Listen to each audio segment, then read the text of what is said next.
మహాదేవుడును మన రక్షకుడు అయిన యేసుక్రీస్తు వారి శ్రేష్టమైన నామంలో ఉదయకాల మన్నా అనే చక్కని కార్యక్రమాన్ని చూస్తున్న మీ అందరికీ నిండు హృదయంతో వందనాలండి.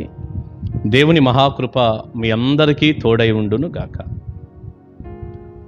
రండి, పరిశుద్ధ గ్రంథంలో నుంచి ఒక చక్కని మాట చదువుకొని ధ్యానం చేసుకుందాం. యోబు గ్రంథం 3వ అధ్యాయం 23-24 వచనాలు. మరుగుపడిన మార్గము గల వానికిని, దేవుడు చుట్టూ కంచె వేసిన వానికిని వెలుగు ఇయ్యబడనేలా, భోజనమునకు మారుగా నాకు నిట్టూర్పు కలుగుచున్నది, నా మొరలు నీళ్ల వలె ప్రవహించుచున్నవి. ప్రియులారా, గమనించారా? యోబు గ్రంథంలో నుంచి ఎన్నో సంగతులు మనం గత కాలం నుండి ధ్యానం చేసుకుంటూ వస్తూ ఉన్నాం. ఈ 3వ అధ్యాయంలో 23-24 వచనాల్లో యోబు ఏమంటున్నాడంటే, తన బాధ ఎంత అత్యధికంగా ఉందో చెప్తున్నాడు. ఎంత కష్టంగా ఉందో, ఎంత అల్లాడిపోతున్నాడు.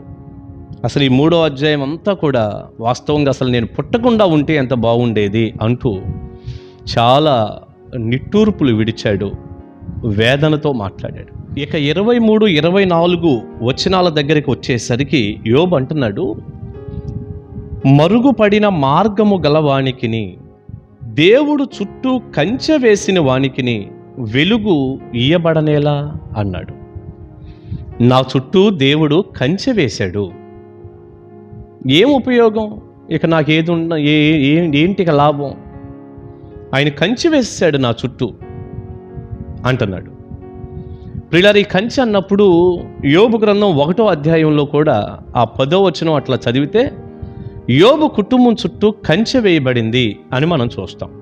ఈ కంచె ఆ కంచె కాదు సుమా, అది సాతాను యోబును ముట్టకుండా యోబు కుటుంబం చుట్టూ, అతను కలిగిన దాని చుట్టూ దేవుడు కంచె వేశాడు.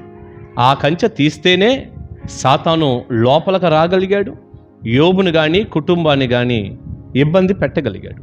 కానీ ఈ కంచె ఏంటయ్యా అంటే, ఈ చుట్టూ వేయబడిన కంచె యోబు ఎటూ కదలకుండా, ఏం చేయాలో పాలుపోవటం లేదు, ఎటూ కదలటానికి లేకుండా అయిపోయింది. బాధ వర్ణనాతీతంగా ఉంది. ఉదాహరణకి, ఒక స్థలంలో ఒక మనిషిని కూర్చోబెట్టి ఎటూ వెళ్ళటానికి అవకాశం లేకుండా చుట్టూ ఒక కంచె కట్టేశామనుకోండి, ఇక ఆ వ్యక్తి ఎంత అల్లాడిపోతుంటాడు. ఇంత బాధలో ఉన్నటువంటి యోబు, దేవుడు అలాగే నా చుట్టూ కంచె వేసి నేను ఎటూ కదలకుండా చేసేసాడు, నాకు చాలా కష్టంగా ఉంది ఇది అంటున్నాడు. అవును, కంచె అనేది ఒక శ్రమకి కష్టానికి గుర్తుగా ఉంది ఈ వచనంలో.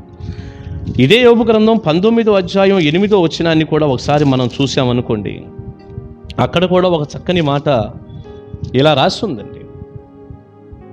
నేను దాటలేకుండా ఆయన నా మార్గమునకు కంచె వేసి ఉన్నాడు. యోబు అంటున్నాడు, చూడండి, నేను దాటలేకుండా ఆయన నా మార్గమునకు కంచె వేసి ఉన్నాడు, నా త్రోవలను చీకటి చేసి ఉన్నాడు అంటున్నాడు. ఇది ఆ కంచెది, దాటలేకుండా ఉన్నటువంటి కంచె ఈ కంచె. విలాపవాక్యాలు 3:5లో కూడా ఈ విషయాన్ని చూడొచ్చు. ఇలాగే కంచె వేశాడు దేవుడని ఇర్మియా కూడా చెప్పాడు. మీరు తర్వాత చదువుకోండి విలాపవాక్యాలు 3:5. కనుకండి, యోబు చాలా ఎక్కువైనటువంటి శ్రమలో, ఎటూ కదలలేనటువంటి పరిస్థితిలో, ఇరకాటంలో ఉన్నట్టుగా చెబుతున్నాడు. ఇక 24వ వచనంలో అన్నాడు, భోజనమునకు మారుగా నాకు నిట్టూర్పు కలుగుచున్నది అన్నాడు. అంటే అన్నం కూడా తినబుద్ధి కావటం లేదు, భోజనం చేయాలన్నటువంటి మనసు కూడా నాకు చాలా కష్టమైపోయింది యోబు అంటున్నాడు. అన్నపానాల మీద కూడా నాకు మనసు లేకుండా పోయింది, చాలా వేదనగా ఉంది, చాలా కష్టంగా ఉంది, భోజనం చేసే మనసు కూడా నాకు లేదు అంటున్నాడు. ప్రియులారా, అదే వచ్చిన ఆఖరి లైన్లో నా మొరలు నీళ్ల వలె ప్రవహించుచున్నవి అన్నాడు. నీళ్లు ప్రవహించినట్లుగా నా మొరలు ఉన్నాయి అన్నాడు.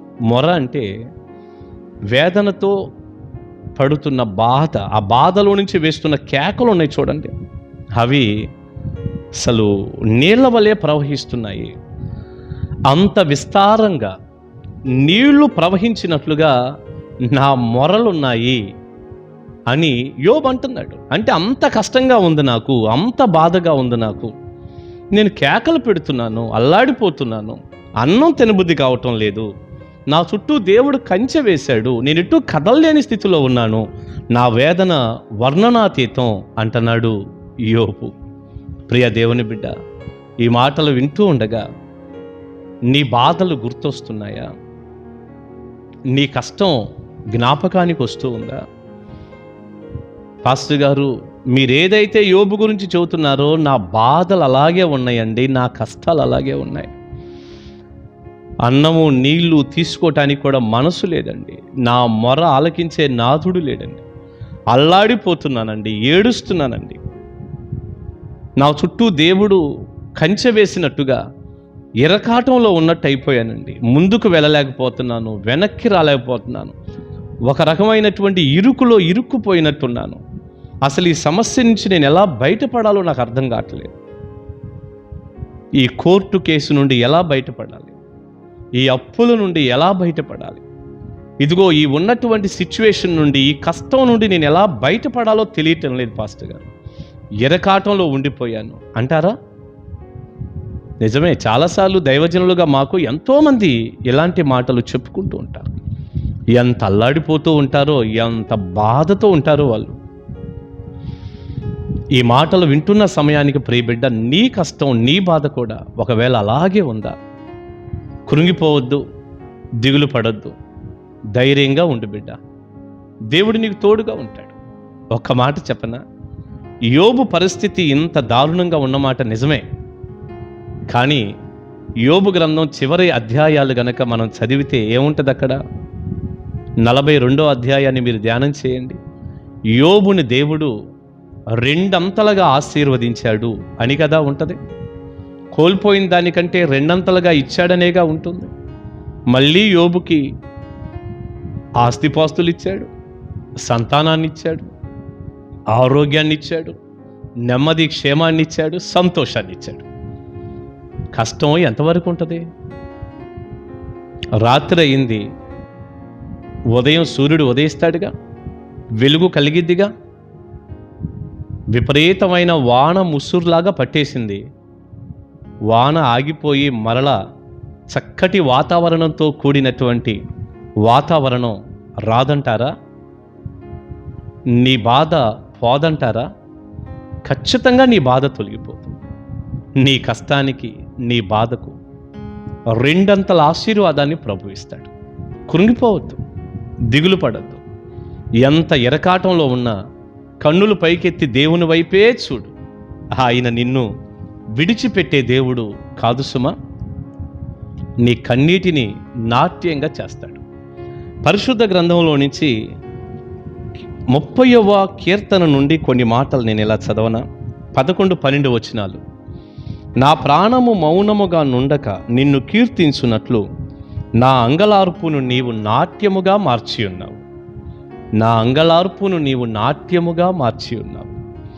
నీవు నా గోనె పట్ట విడిపించి సంతోష వస్త్రము నన్ను ధరింపజేసి ఉన్నావు. యెహోవా నా దేవా, నిత్యము నేను నిన్ను స్తుతించెదను. దుఃఖం పోతుంది, సంతోషం వస్తుంది. ధైర్యంగా ఉండు, కన్నీళ్లు తుడుచుకో. దేవుడు నీకు తోడుగున్నాడు. యోబును తిరిగి రెండంతలుగా ఆశీర్వదించిన దేవుడు నిన్ను విడిచిపెడతాడా? దైవ దీవెన మీ అందరికీ ఉండునుగాక. ప్రార్థన చేసుకుందాం. మహాపరిశుద్ధుడా, ప్రేమగల తండ్రి, ఉదయకాల సమయంలో యోబు జీవితంలో ఉన్నటువంటి కష్టాన్ని మేము గుర్తు చేసుకొని మా జీవితాల్లో కూడా అయ్యో అలాంటి శ్రమ గుండానే మేము వెళ్తున్నామని ఎంతమంది బిడ్డలైతే దుఃఖం గుండా వెళుతూ వేదనతో ఉన్నారు, వారందరినీ చూడయ్యా.